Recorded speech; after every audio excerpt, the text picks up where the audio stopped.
beleza, realmente foi triste tudo que aconteceu, de eu não poder fazer podcast. Mas o problema não é a cena de podcasts, o problema é que a gente não tem um país mais, entendeu? É um país sem regras, sem leis, com uma tirania no poder.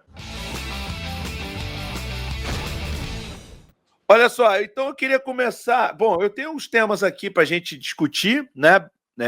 Não é um debate, como eu falei com vocês, mas pode acontecer de certa forma, porque claro que todos nós pensamos igual, certo ponto, diferente em vários pontos, mas o primeiro é, Monark, por que o Flow nunca chamou o biólogo Henrique?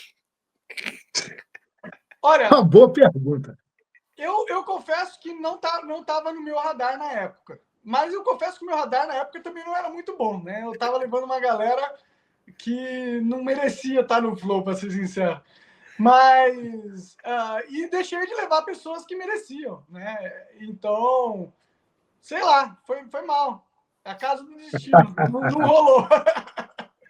Não, cara, na época eu não era não tinha a quantidade de seguidores que eu tenho, acho. Quer dizer, já estava. Era visto, né? Mas não tinha a quantidade de seguidores que eu tenho hoje, eu acho. E aí é óbvio que não tem nada. E também tem aquele preconceito da galera de São Paulo, né? Inclusive o Barba está aqui para confirmar. O pessoal de São Paulo meio que ignora os cariocas, cara. Não é só o Flow, né? O Flow, o Roxo era carioca, pô. Pois é, mas você só chama a galera. Vocês estavam numa panela de São Paulo que, pô, eu vou te falar uma parada. Cara, na verdade não era panela, era porque a gente não tinha dinheiro na época. Não depois, talvez. Era quando a gente tinha grana ou quando a gente não tinha? Eu acho que era quando vocês não tinham grana. Você sabe quando eu me interessei de falar, quando você vocês chamaram. Pra pagar passagem. Aí a gente pegava. Porra, em São Paulo, nunca me pagaram, porra. Nunca me pagaram, os podcasts me chamaram, nunca me pagaram. Tô brincando, 3 irmãos, uma vez pagou pra mim. Mas a galera nunca paga, pô. Fui no Vilela, fui no Pânico, nunca vi. Mas é que, Henrique, né, naquela época o Flow estava mostrando a tendência para a galera. Então, não existia tanto o interesse da galera de pagar a própria viagem para viajar para participar do Flow, entendeu? Então, não era tão fácil convencer as pessoas naquela época. A gente não tinha a relevância que tem hoje, ou tinha depois de um tempo, entendeu? Ah, entendi. Mas tem uma panelada. Por exemplo, porra, cara, eu falo sobre ciência. No ano passado, em novembro, eu fiquei em primeiro lugar na divulgação científica do país por um bom tempo, cara. Foram mais de 6 meses. O YouTube me colocou agora, chegou a me colocar no nível A de distribuição, e eu acabei de fazer agora 10 milhões de visualizações a cada 2 dias.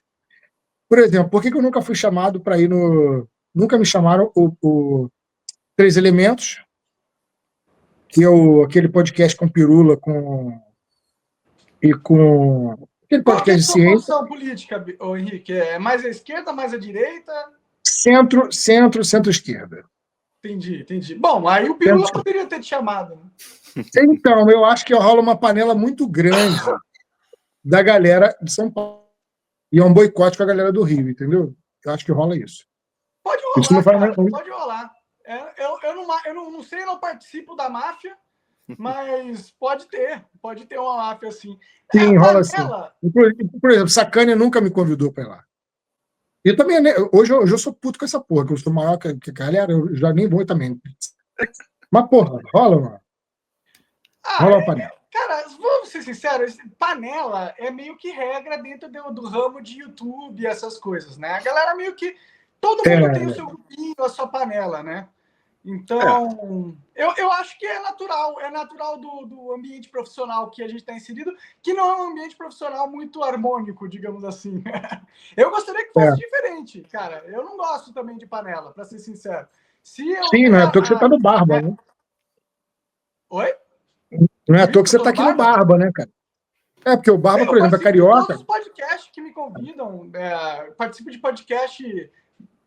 Qualquer um, não tem...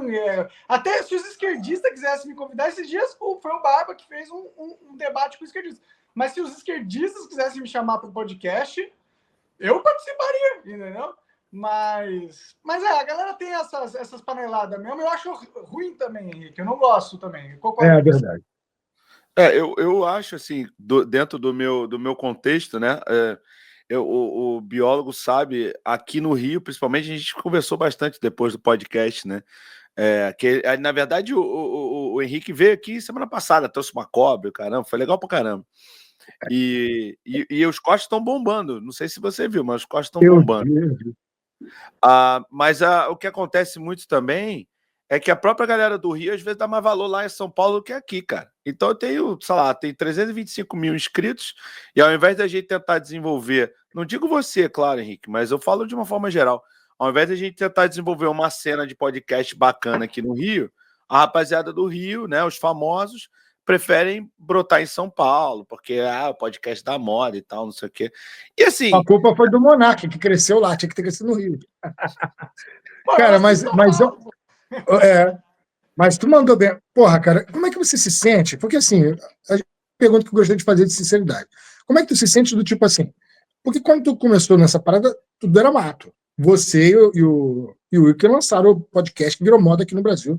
Virou uma referência. Como é que tu se sente de ter começado isso tudo e hoje tu tá fora, cara?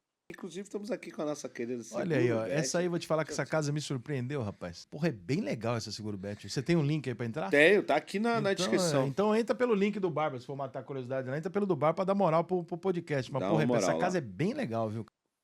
Cara, sinceramente, meu problema é maior do que a cena de podcasts atualmente, entendeu? Então, beleza, realmente foi triste tudo que aconteceu, de eu não poder fazer podcast. Mas o problema não é a cena de podcasts, o problema é que a gente não tem um país mais, entendeu? É um país sem regras, sem leis, com uma tirania no poder, patrocinada pelo crime organizado. É isso que o Brasil é isso, esse é o problema, na minha visão. Agora, eu não poder fazer podcast é um sintoma, sacou? Mas tu não acha que foi pilha, não, que você caiu, cara? Porque eu não vejo essa ditadura assim também. Você não acha que esse galera te botou pilha e tu caiu nessa parada? E aí... Qual que é a definição de ditadura, Henrique?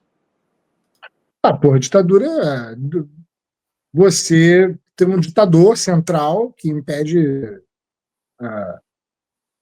vários tipos de liberdades, mas eu acho que se caiu num bait, não. Você tem essa visão? Ser do MBL, Henrique? Não, cara, jamais. Jamais. Bom, gosto da galera do MBL, mas eu sou nacionalista, eu não tenho nada a ver com o MBL. Muito pelo contrário, bem distante do MBL. Não, tô só batendo esse papo. É o discurso deles. Você tá com o discurso do MBL. De tu ter caído no bait? É deles. Eles também acham que a gente está na ditadura, o MBL, pô. MBL só se achou agora, né? Mudaram. Mais ou menos. Mais ou menos, bem mais ou menos. Depende do tempo, depende da época. Cara, a ditadura é quando alguém pode fazer dentro do sistema, ele pode fazer o que ele quiser, independente de qualquer regra. E ele tem todo o poder. Isso é uma ditadura. E é o que está acontecendo, cara. Entendeu? Agora, você não acha... Você não acha que a ditadura... Por exemplo, eu acompanhei todo o seu caso. Você, no começo, né, por aquela fala que você deu, na verdade, o que estava acontecendo? Tudo o que vocês falavam, vocês tinham muito mais audiência do que a Rede Globo. E isso é uma coisa... Quando você começa a... Tava chegando lá. Tinham, cara. Vocês colocavam em qualquer vídeo. Vocês colocavam qualquer vídeo, qualquer reportagem lá estava bombando mais do que a TV aberta. Isso provavelmente incomodou muito. Provavelmente incomodou muitos poderosos. Porque, assim, do tipo, eu não vi que o Supremo tirou você do YouTube. Quem tirou você do YouTube foi o sistema econômico que falou: vamos desmonetizar o Flow e tal.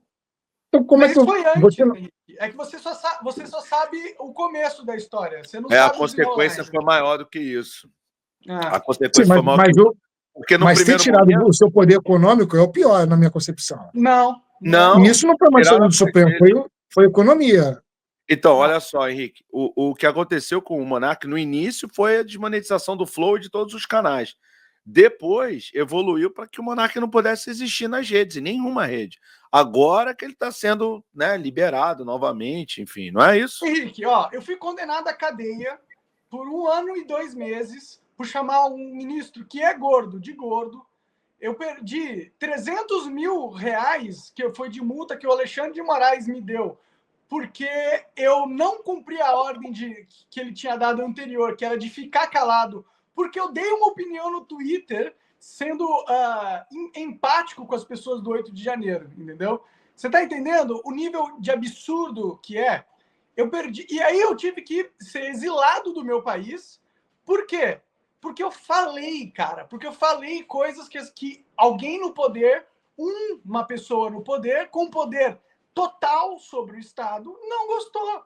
E ele rompeu a Constituição, determinou várias ordens ilegais em um inquérito ilegal para que eu fosse ilegalmente censurado, retirado dinheiro da minha conta do banco, entendeu? E mandado à cadeia, entendeu? Tudo bem que se de mandar à cadeia não foi dentro do inquérito do Alexandre de Moraes, isso é uma briga minha com outro ministro, né?